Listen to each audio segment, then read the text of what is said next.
ఎప్పుడైనా ఒక దేవాలయంలో భక్తులు విగ్రహాన్ని కాదు, నుదుటినే స్పర్శిస్తున్న దృశ్యం చూశారా?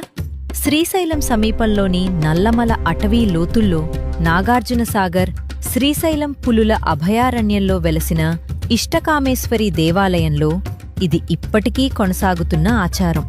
ఈ ఆలయానికి ఖచ్చితమైన శాసన ఆధారాలు లేవు, కాని మౌఖిక విశ్వాస పరంపర దీన్ని నిలబెట్టింది. ఇక్కడ విశిష్ట ఆచారం అమ్మవారి విగ్రహం నుదుటిని మృదువుగా స్పర్శించడం. హిందూ ఆధ్యాత్మిక భావజాలంలో నుదుటి ప్రాంతం సంకల్పానికి ప్రతీకగా భావించబడుతుంది. అందుకే భక్తులు తమ కోరికలను మాటల్లో కాదు, సంకల్పంగా సమర్పిస్తారు. ఈ ప్రాంతం చెంచు గిరిజన సంస్కృతితో చారిత్రక అనుబంధం కలిగి ఉంది.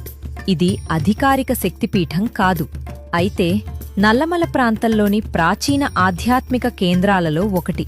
అడవి నిశ్శబ్దంలో నిల్చిన ఈ గుహా దేవాలయం అద్భుతాల కథ కాదు, మనసు మరియు విశ్వాసం కలిసే స్థలం.